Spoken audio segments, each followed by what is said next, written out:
Okay.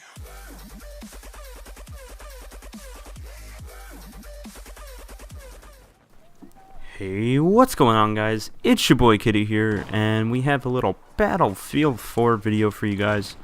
And today I'm going to do a little video on pretty much like monitors or LCD screens.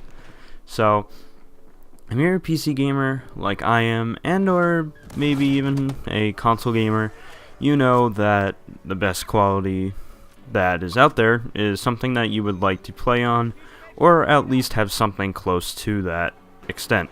So, I'm just going to kind of tell you guys what goes on and what everything means on a monitor, and just pretty much go over them.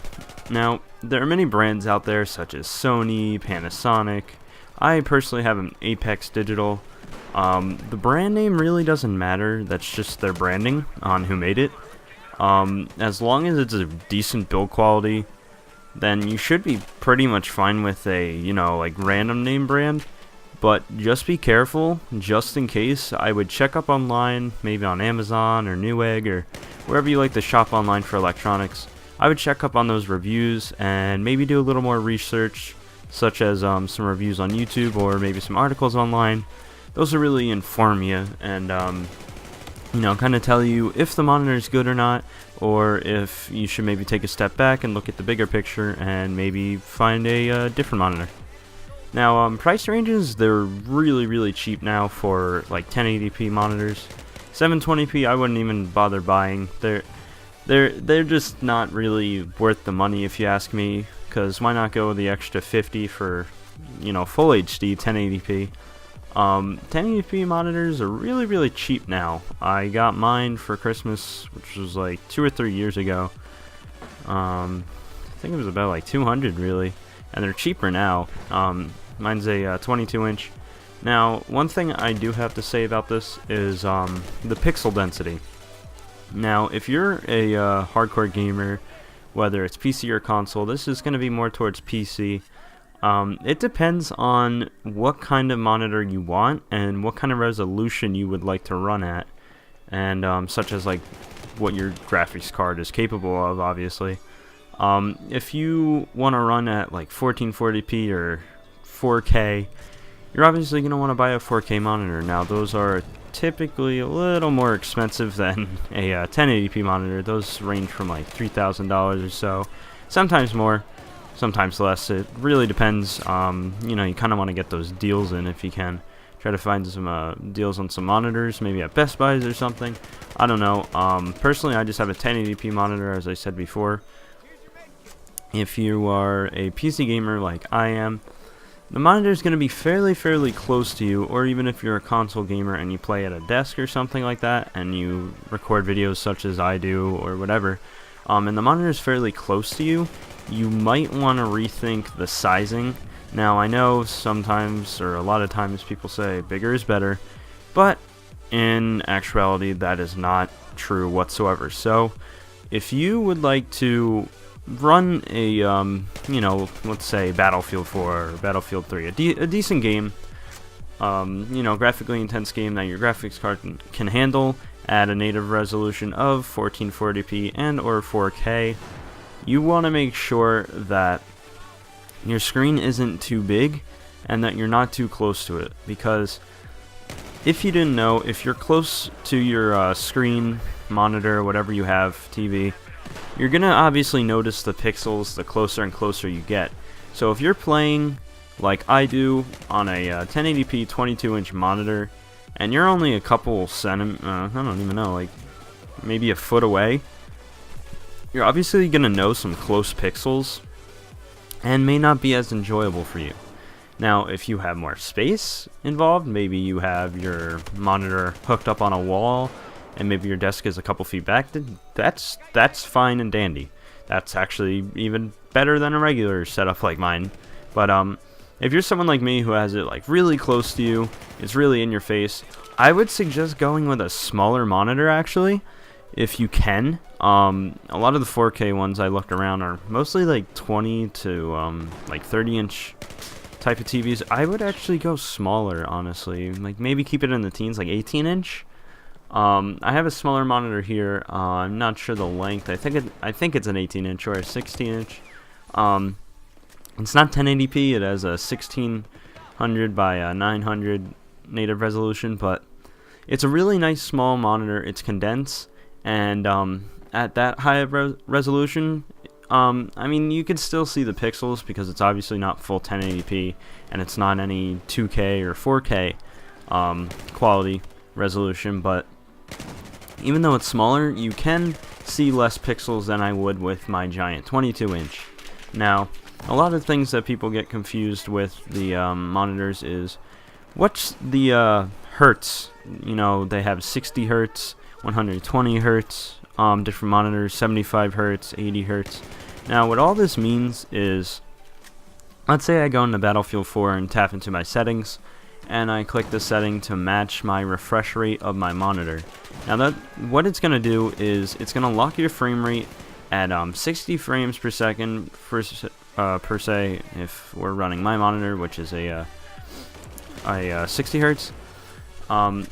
If you lock your frame to your monitor hertz highest amount, 60 here in this example, it's only going to be able to go up to 60 frames or lower, so I want you to remember that. So pretty much hertz is the frames that you're going to get, the frames that refresh over per second out of your monitor. Now, obviously, the higher the hertz, the better. They are a little more expensive. I would suggest trying to find some deals, as I said before, but obviously you're going to want to go for a higher hertz measurement on a monitor. I would suggest around the 100 or more. 120 would probably be the best, because if you have a decent graphics card, you're going to be able to run Battlefield at really good quality and everything. And when you're recording, you want to keep your frame rates, you know, in a decent amount, maybe higher than 60, hopefully. Hopefully no lower. It really depends on your setting or what you like. But personally, me, I would like to keep it above 60 frames. I don't know, maybe it's just a thing that I have, like an OCD type of thing. But personally, I just like to keep it above 60 because I know that I'm not going to drop potentially into lower or dip into the lower frames that I really don't want to watch, because it's going to look really bad as in a video or just playing on my own. I don't want to see that, you know, frame drop where everything's going to be all slow, and it's just an unpleasant experience. You don't want to play games in like 30 FPS. I mean, they're playable, but I don't know, I find them just easier to play in 60 FPS. So that's hertz. I would personally suggest, like I said before, 120. So even if you do lock it at 120 with the settings on like a game like Battlefield, you're still gonna get, you know, if you have a decent graphics card, you're gonna get like 120 frames. That's plenty. You really don't need any more than that. Battlefield only runs up to 200 frames, I'm pretty sure. It only has that much as a limit, so you really can't go above and beyond that. And if you do, there's no purpose to it unless you want a solid 200 frames. Personally, I don't see the reason for that, but, you know, maybe someone else has a different opinion on that. So, also, you're going to want to make sure that your monitor is HD. Obviously, a lot of monitors out there are HD now, but you do have to be careful of not buying one with just like DVI and VGA ports. Like my older monitor, my 1600 by 900 monitor, that does not have any HDMI or DisplayPort ports. It only has the DVI and a VGA port. So I'm obviously only going to be able to run it at a native resolution of the pre-set up resolution for the monitor. But not only that, but you're not going to get as much quality out of a VGA or DVI plug than you are going to get out of a DisplayPort or even an HDMI. Now, I run HDMI onto my monitor. I don't think I have a DisplayPort on my monitor, but if you can, I would absolutely suggest buying a monitor with at least one DisplayPort, and make sure your graphics card has obviously one if you're gonna go that route, because you really would kind of need that. It would kind of be stupid just to have that hanging around there and not being used. But display ports are actually able to get a higher resolutions than HDMI. Now there are some HDMI that can reach 2K and up to 4K, but you know, display ports are able to reach even higher than that, or just regular 2 to 4K. I know some reach like 5 to 6K and all that stuff.